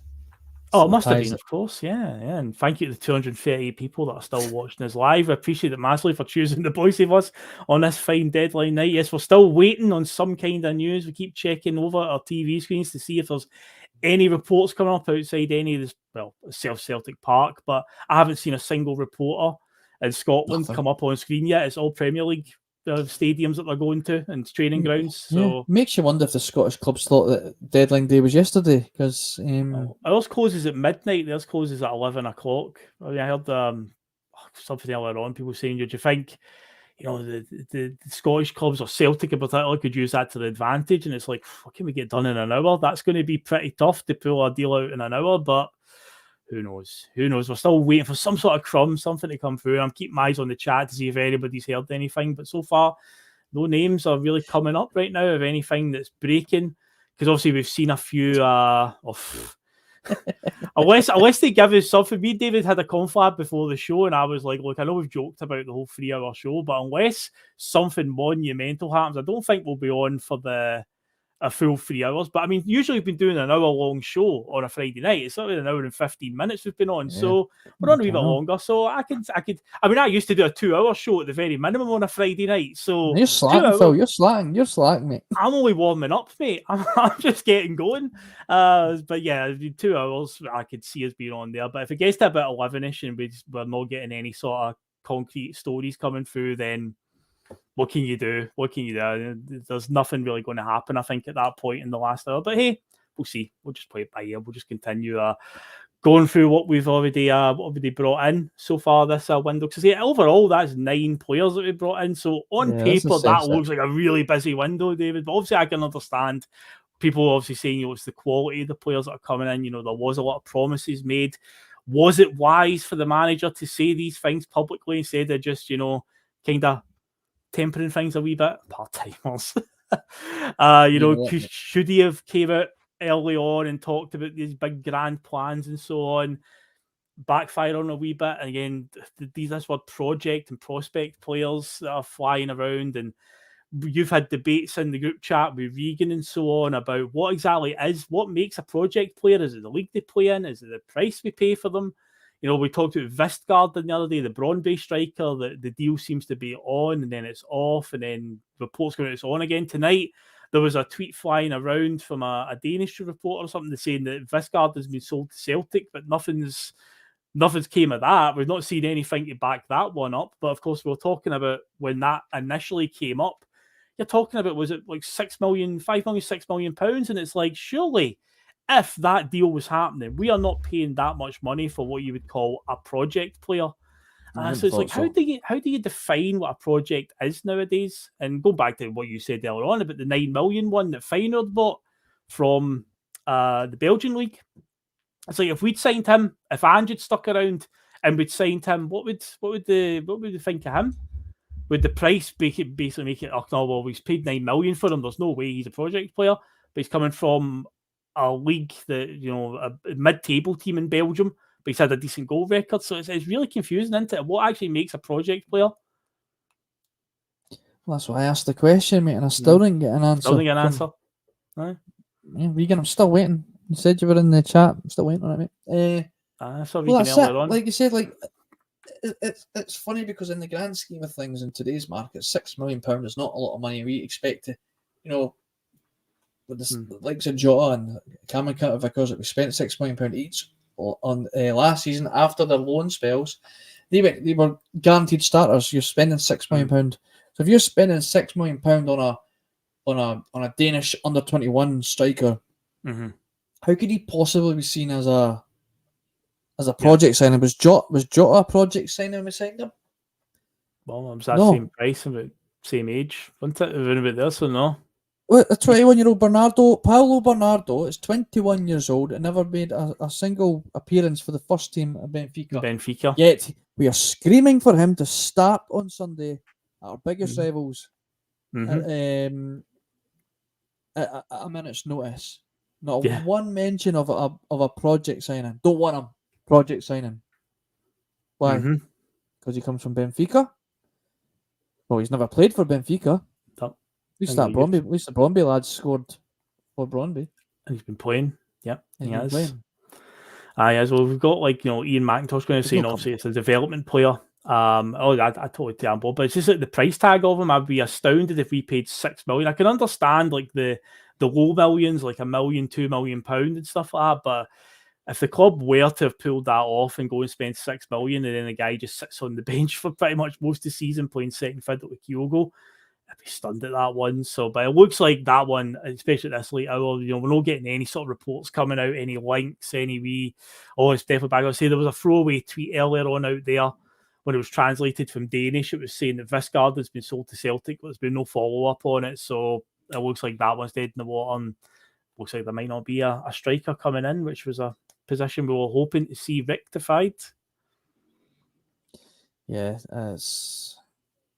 it does. I mean, I'm trying to be optimistic, but like you said, the clock's ticking. Yet to see it, a single Scottish reporter pop up on Sky Sports outside.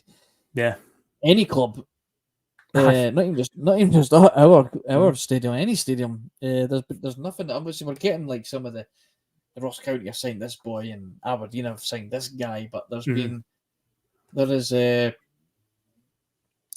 and obviously Paulo Bernardo signing, but nothing at the minute. So I mean, I would have liked to have seen a striker. I'm getting corrected here. I'm obviously read the wrong information. He's played 26 times for Benfica, David.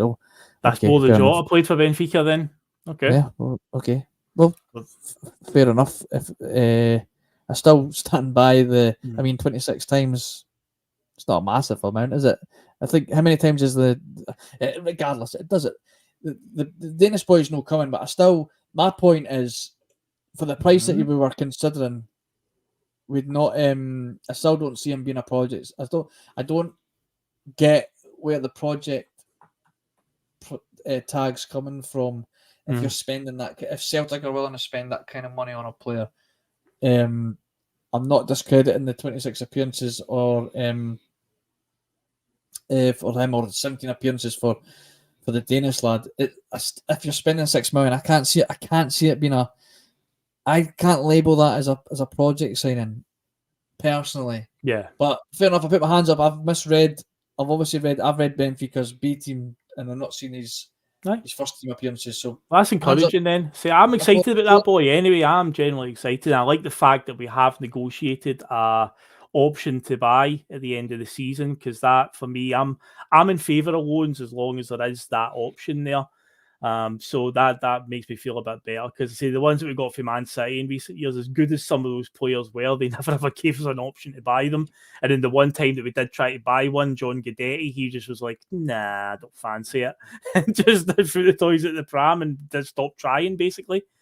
Brian, that doesn't fit my narrative, mate. So can we not bring up any more Bayern Munich debuts, please? Thank you very much. Bayern Munich Champions League, not bad. No, so I'm quite hopeful for that lad. So I seen a story the Cool Daddy came in by comment saying apparently the Schmeichel story is gaining traction. So could that be an 11th-hour signing tonight, David? Could we be staying on? It's one of the ones, right? Get what, right? It's one of the ones, right? Whereas I'm sitting there saying, I'm not really, that's not really what we're after. But see, if I wake up in the morning and Schmeichel's signed, it'll probably be like a wee spring of my step, like, at least we signed somebody. It's definitely a position that we definitely need addressed. So the fact that they would go out and get somebody, but yeah, I do see the problems of bringing in a guy that's pretty much the same age as Joe Hart, and in a year's time, you're probably going to have the same issue. But you just know that now you've got two goalkeepers, I'd say, that are on a sort of even keel with each other.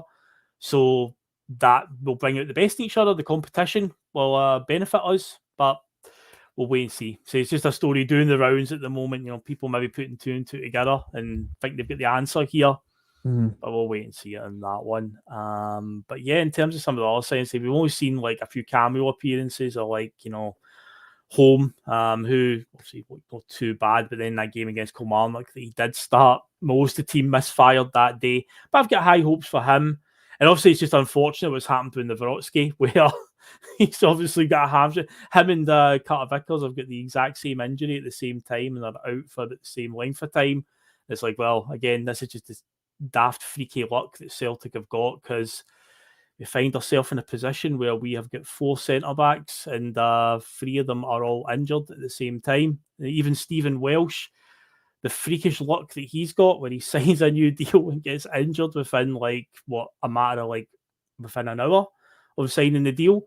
I had to laugh at Brendan saying, "Oh, he's picked up a knock," and then the stories come out that said knock is going to be about 2 months. He's pictured in the accident emergency at the hospital with crutches and a boot, and it's like, oh yeah, that was some knock that Stephen Welsh took there.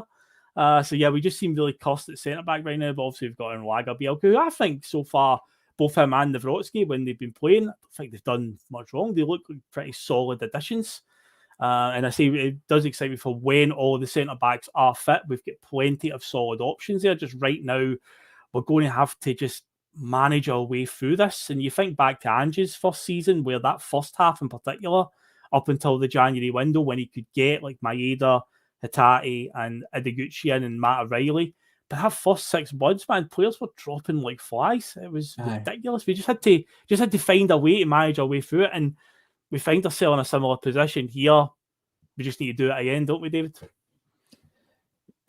Yeah, that's it. We're just going to have to grit our teeth and just keep marching on, really. I'm seeing coming up on deadline day there, a player that was mentioned that we didn't go for. But how would have people felt if we had went for Johnny Evans? He's signed a contract today with Manchester United. Man United. He was there just training. I mean, bear in mind, he left them in 2015 to go play for Leicester under Brendan Rodgers, and he's now signed a 1-year deal as a backup. Because obviously I think they've had a bit of Varane's out long term, and I don't know how much he trusts Harry Maguire. Well, they've been trying to force him out the door, so that tells you how much he trusts him. Yeah, because his name was mentioned. Now, like I said, I'm very happy with getting that Phillips in, but how would people have reacted to us signing Johnny Evans on a short-term deal? Does that have Shane Duffy written all over it, or would that have been a short-term stopgap? I could probably go in the same category as like when we signed Kolo Touré and under Brendan the first time around, where it was like a sort of somebody just to come in and sort of steady the ship. Although that was we had qualifiers in the Champions League that summer that Brendan had to get through, and Kolo Touré played his part there. It's a bit different this time where we didn't have any of that to play. But yeah, the injury crisis that's mounted up could have came in and been a half decent option to just cover us again up till January on a short-term deal. It's quite mad that he's ended up back at Man United, that they deem him for their level to give him that. But yeah, as you say, he's only going there as cover. But yeah, when the name did come up, it was met with pretty much negativity, even if it was going to be a short-term fix for Celtic. Yeah, it was just an interesting one. Yeah, sure, Rob Evans is better than most of our centre backs. I think he just reads the game really, really well, and is full of experience. I mean, they not win the Premier League under Fergie.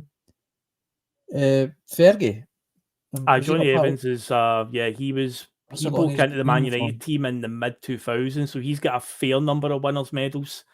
David Kelly's a great point there. He's obviously a lot older, and our centre backs are quite young. Like that Lagerbielke is like 21 years old, is he not? He wouldn't have played much, but he would have been ideal right now, and also like he'd have been brilliant to have around the training ground. Learning from a guy like that would have been. We talk about what despite Joe Hart's deficiencies in certain parts of his games, there's no denying he's a leader on the pitch, and a great to have in the dressing room and probably on the training ground. There's been talks of why can't we give Joe Hart a coaching role to keep him here once he's he hangs up the gloves. I mean, I know we're just talking about a guy that's signed for Man United, so it is pointless. But talking about it, but I'd just been interested to have seen. It would have been interesting to what people's takes on that would have been. GG coming in. Sorry to be shouting at Parkhead. Oh no! Enough of that. God, that's Did you remember though when we signed him? It was all this talk that Brendan's bringing in a goalkeeper that he worked with before at Swansea, and most people thought it was going to be Michel Vorm, who was at Tottenham at that point, but wasn't getting a game. And it was Doris de Vries. I was like, oh my God, he tried to make him the number one. People forget the first 5-1 game that we beat Rangers that season. It's incredible that I could say that. The first 5-1 game that season against them. Doris de Vries was in goal for that game. It was actually him. And he played a few games, and then he got lobbed from about 35 yards against Kilmarnock in a game that we did end up winning the game 6-1. But I remember the boy Koulibaly for Kilmarnock. He was actually a baller. He just turned up at Kilmarnock for like a season, and he was brilliant for them. But he scored on from about 35 yards, caught De Vries off his line, and he got subbed at half-time. Craig Gordon was back in, and De Vries didn't appear again until we played Zenit the next season in the Europa League, and he had to play because Gordon was injured. But yeah, I remember at the time, so I was convinced, it must be Michel Vorm. It's got to be Vorm. That'd be a great signing. Doris would have been a good signing. That would have been a good signing. Michel Vorm would have been a great one. 100%. Aye. It was ended up Doris Vries. So yeah, don't even joke about that. Doris De Vries coming out of retirement to come back to Celtic. Oh no, please no. God, that would bring back some horrible PTSD. John Kerr is saying, "Get to bed, lads." I think he's resigned to the fact that we're not going to be bringing in anybody else, and it is looking that way. We're now outside Old Trafford as they've signed Sofiane Amrabat on loan. Yeah. So yeah, and St. Barcelona have signed defender João Cancelo on loan from Manchester City until the end of the season. Now you could have done with him that left back. Aye, to say the least. Aye.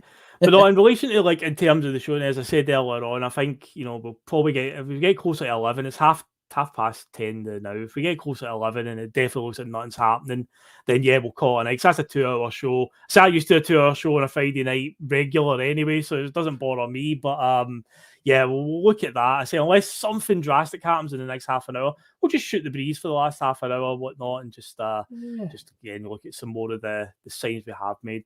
Oh, there's Danny, good old Danny, the man that works his magic on Photoshop. I've still not had mine yet. Yeah, I'm in that display picture of his right now. So I can see. I'm a bit worried about what. Let me pull a pose just in case you need a good one. I like his TV highlight of the week where he splices a clip of the Bhoycie Bus into Harry Hill TV bop.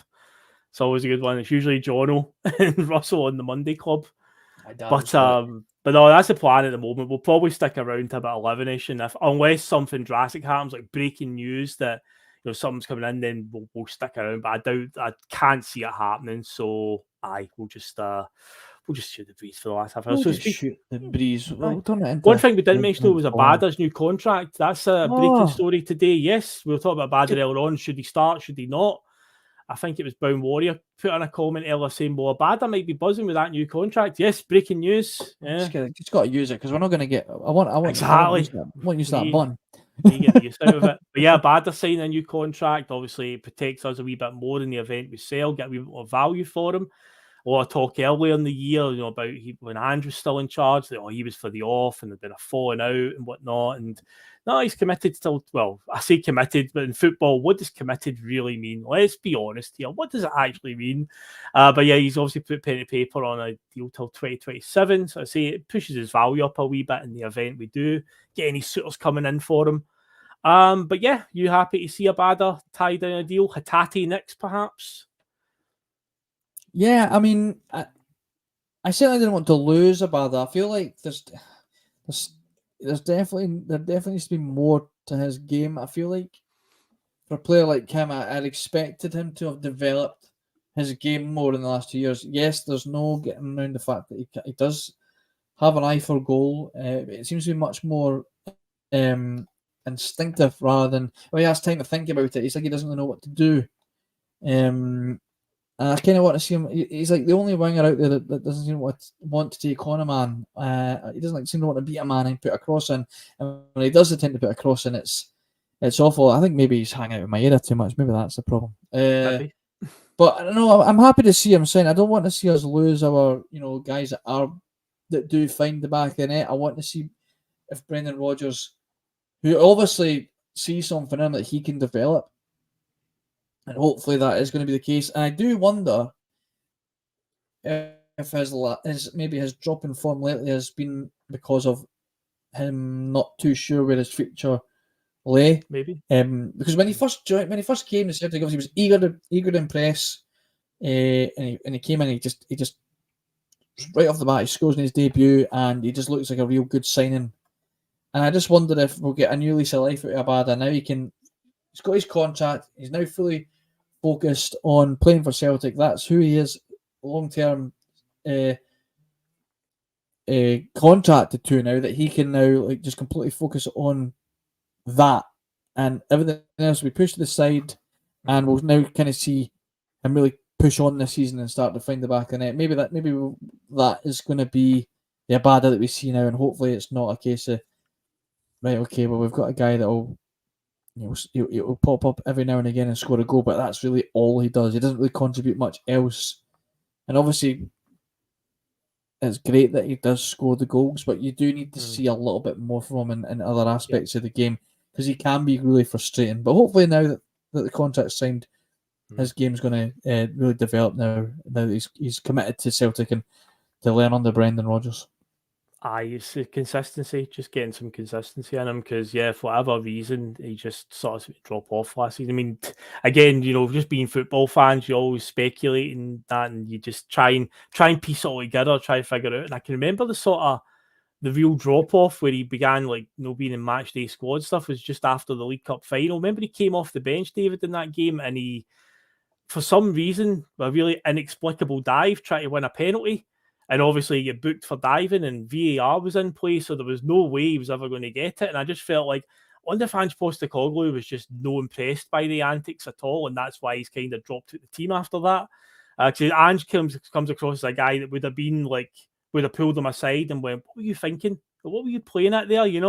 That's not what I'm teaching you to do out there." But for some reason he felt compelled to do this really ridiculous dive going for a penalty.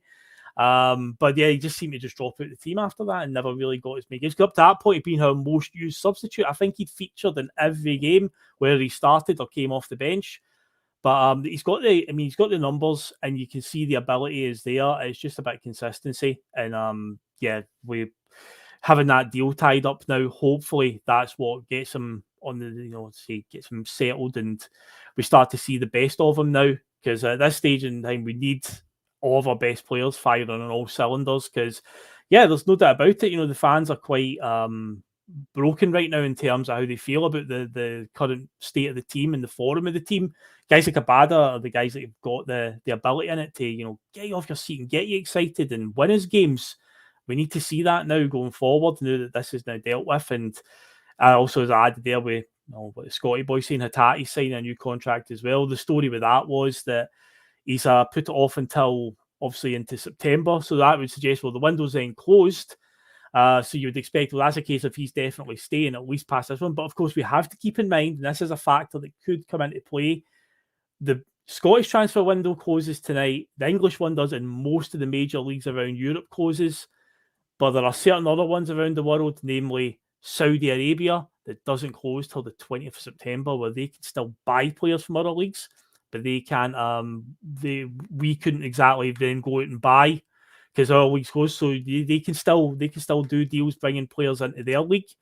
So there's things like that. And I think the Turkish league goes a little bit longer, and they've obviously been throwing a bit of money around as well. So even though Hatate has said that he's putting off contract talks till September, which would suggest that he'll still be here this season, there is still that danger. Remember, Hatate's name was linked to a Saudi club before the Jota deal happened. Remember that? It was the same team, in fact, Al Ittihad.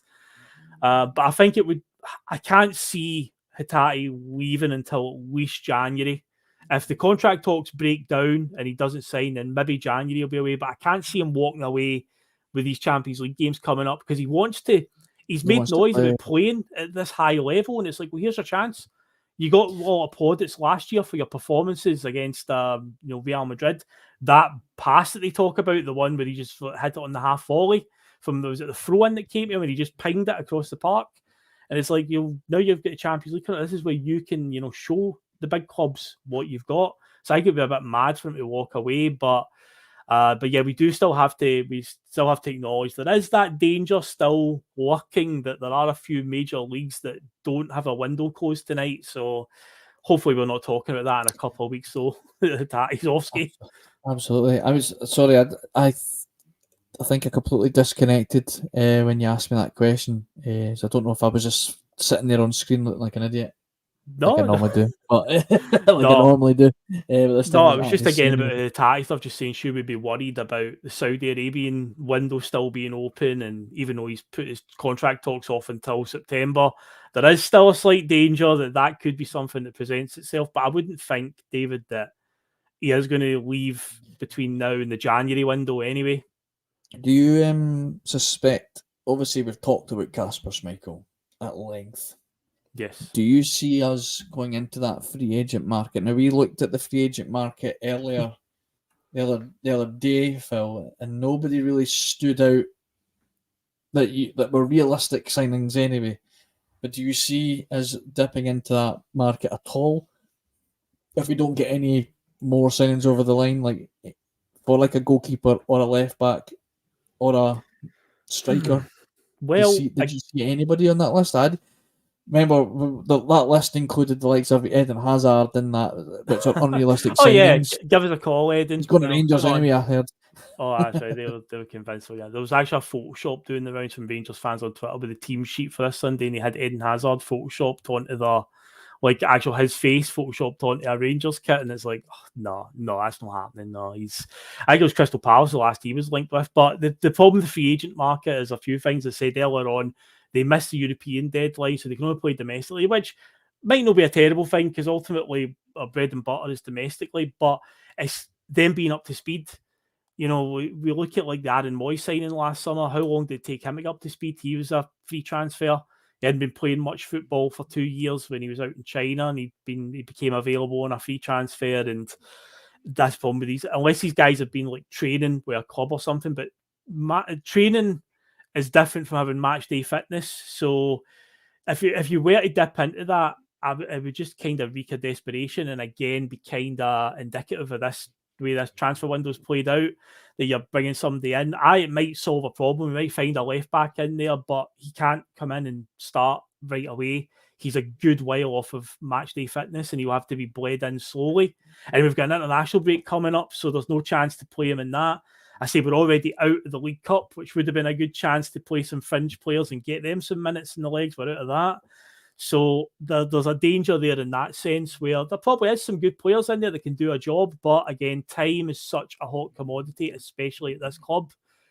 How do you gamble with that, to bring in players there where if they don't hit the ground running or they're not available right away, it's too much of a risk. I say there probably is players there. There probably is if you look hard enough that we could do a job, but I just don't think they've got they can really chance it right now with players coming in that could be 4 or 5 weeks off of fitness before they can really come in and make an impact. So I'd say we'll probably steer clear of it. Tommy Rogic, get him back, eh? Tommy Rogic, is he still? He's still. God Well, don't almighty, be too man. surprised if you see him turning up somewhere. Don't be too surprised if he doesn't turn up somewhere. Well, the best Tommy Rogic was Brendan's first spell. Tom Rogic in the first 2 seasons was out of this world. He won't be obviously coming back to Celtic, but don't. No, I mean, free agent. obviously not. He's never found. He didn't work out at West Brom. Hasn't went back No. to Australia. He seems Nope. to like living in Scotland. Could you see him end up at a Scottish club? I wouldn't be surprised. Who would take him though? At his age, would he be? No, he's not played for so long. I don't know. I hope he finds a club though.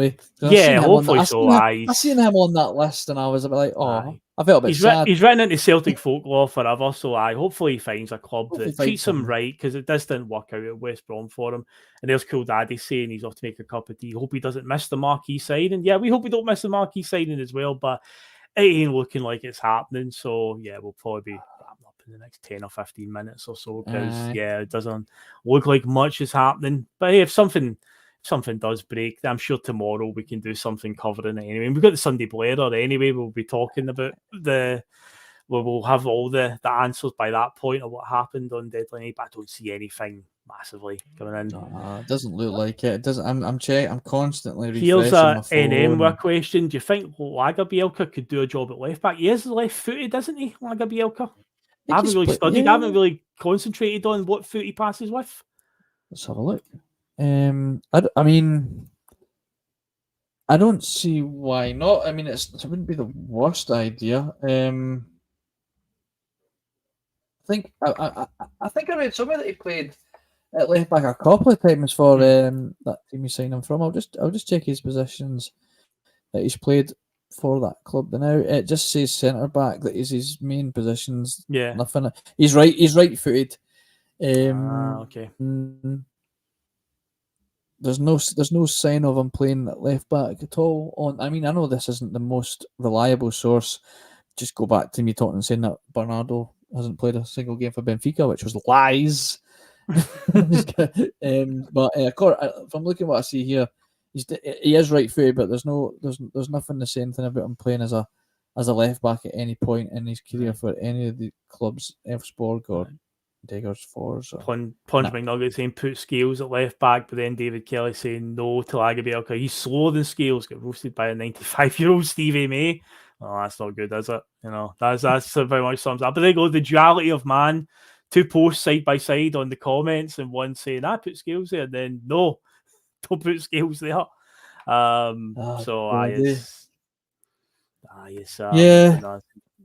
But the left back form, I think we're just going to have to just suck it up and say it's going to be Greg Taylor through to at least January anyway.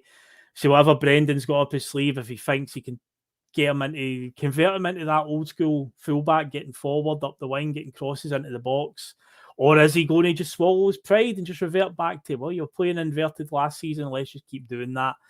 We'll just need to wait and see. We will just need to wait and see on that one. Danny's right, though. Danny's right here. He's saying, God, it's that desperate we're wanting to put centre backs at left backs and over our first choice left back. I mean, is it as bad as that we think, what about Lagerbielke playing there? Would that work? I mean, you take a step back and you go, really? Is it? Yeah. Is it that bad? Square pegs for round holes. Aye. Yeah. You know, and like in Brown Warriors, right? You don't need a left back if you play wing backs. 3-5-2, 3-4-3. Give wee Bernabei a chance in his natural role. We haven't seen him play as a left wing back. He's definitely a very. I mean, I was talking about Tavernier earlier, saying there's no way you're a defender. I would say with Bernabei, it's like you're a very attack-minded player. It's defense is your weakest part of your game, but somehow you're deemed a left fullback, a defender. So it's like you've got to imagine that Bernabei must be like a wide midfielder or something at heart. He's got to be. Maybe he's early in his career, he started there and he's moved back the way. But it's like, surely, man, you've got to give him a chance there and see how he does. But defensively, yeah, he's got more than a few problems. But yeah, we could, try him there, because I'd like to think that Brendan does have a few different systems up his sleeve. But right now, with just the injuries that we've got, we're just kind of restricted in what we can do. But once everybody's back to fitness, he's have a few tricks up his sleeve that he can deploy. And there might be some players right now that are sitting there that, when put into a different position, you might be like, oh, can't I believe the performance we've got out of him? I can't believe that was even in there. And I'm playing, hey, Bernabei might be that one. And yes, Robert Gibbs says Bernabei has a touch of an elephant. Well, that goal that he scored in pre-season against Gamba Osaka, that definitely was a touch of an elephant, when he played it to the invisible man and then chased it himself and then intercepted it and put it in the net. He saw the future. He had a vision. He just knew, I just need to pass the ball there because I'm going to be there. That's what he did, mate. He did. It wasn't a touch of anything. It was touch of an angel. He just envisioned it, man. Just chased it down. That was it. But quickly going to our newest signing. This is what you had to say about joining the club. He said, I've always seen Celtic as a big and great club. The Champions League is a great competition and I'm ready for it. Powell declared on Celtic TV, our ambition is to be champions and perform very well in the group stages of the Champions League and go on as far as we can. He also opened up about his conversations with Celtic manager Brendan Rodgers ahead of the move. The manager explained to me a little bit about Celtic and he asked me if I'm ready to be a part of the team. It was really nice and I'm ready. He added, with his signing, Celtic not only strengthened their midfield options but also brought in a player eager to make an impact in both domestic and European competitions. Paulo Bernardo's eagerness to play in the Champions League matches well with the club's ambitions, making him potentially a key piece in the puzzle as they look to succeed on multiple fronts. So that's the first. Interesting. I wonder if it was the same 6 questions that they usually get on Celtic TV, which are normally, I think I posted in our group chat the other week, didn't I? Where it was like the the 6 things that will be asked, as David appears to have frozen as well, which is probably a sign that we're getting near the end of the show. David's internet's beginning to give up on him. But yeah, I don't know how many of the viewers have noticed this, but usually it's the same 6 questions that get asked on Celtic TV. It's usually, when were you first made aware of the club? There's David disconnected. So I guess that's a sign. I guess that's the gods talking to us. That it's probably time to wrap it up pretty soon. But yeah, I don't need to now go and watch the interview with Bernardo, because it's going to be the same stuff. When were you made aware of the club's interest? What type of player are you, and what can the fans expect? Then, of course, they dig into the archives, saying, "Oh, there's a former player from that country. Did you speak to him before you joined the club?" So it'll be the same 6 questions, I imagine. I'm just ranting away, David, about the generic interview you get off Celtic TV. Remember in the group chat the other week, I put in, I guarantee this will be all the questions that will get asked. And there you go. They always were. But no, you pretty much summed it up there. I've seen these comments about my freeze frame. O'Malley, if you have screenshotted that to use on your Photoshop, I will not be happy.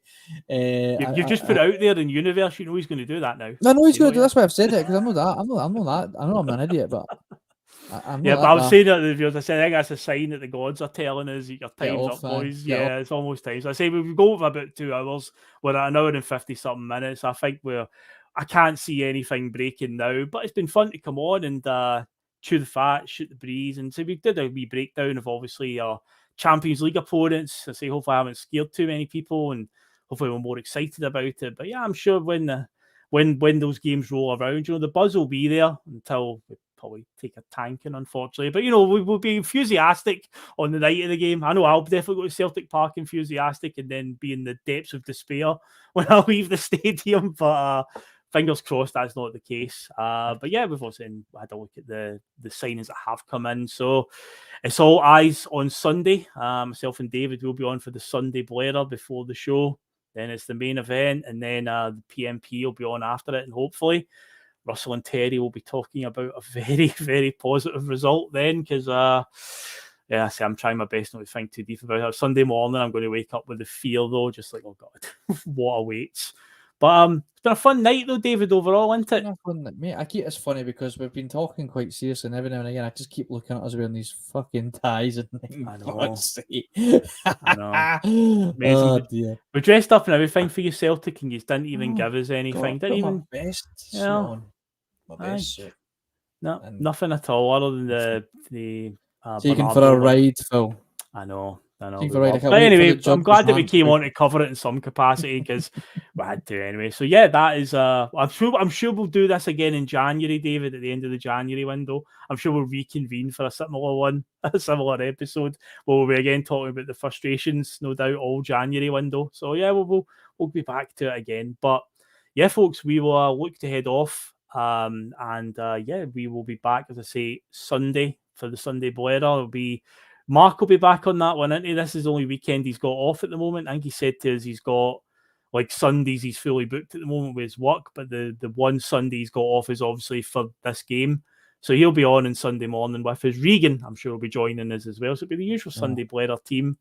The team line will be out as well while we're live on the air, so we can dissect what Brendan Rodgers has picked. So, nah, I'm not going to let them on, Phil. Not going to let them on, mate? You had enough? Nah, I'm not going to let them on. I've had enough of them. I've had enough of their pish. Well, it's your show. I mean, Sunday Blether is your show. It's my show. Aye, exactly. You're the boss in that one, mate. You decide. If I let them on, it's because if they're on, it's because I let them on. You remember that? Aye, it's your world and they're just living in it. Okay, I get you. This is my world and they're just living in it on a Sunday. On a Sunday, obviously. Yeah. But thanks to everybody that stayed with us tonight. I say we're now down at about 160. I say we're dwindling down now because people are starting to accept it. It ain't happening. Nothing's really happening. Although I do still hope to wake up tomorrow morning and be like, oh man, I can't believe we signed this guy at the 11th hour. But we'll wait and see. We'll cross that bridge when we come to it. But yeah, we're off ski, folks. So enjoy your rest of your night, whatever you got up to in this before you go to your kip. If you're going to be glued to Sky Sports News for another hour, just hopefully your dreams come true and something does present itself at Celtic Park. But otherwise, we will see you Sunday morning, bright and early for the big game. We'll catch you then, folks. Enjoy. See you later, guys. Thanks again.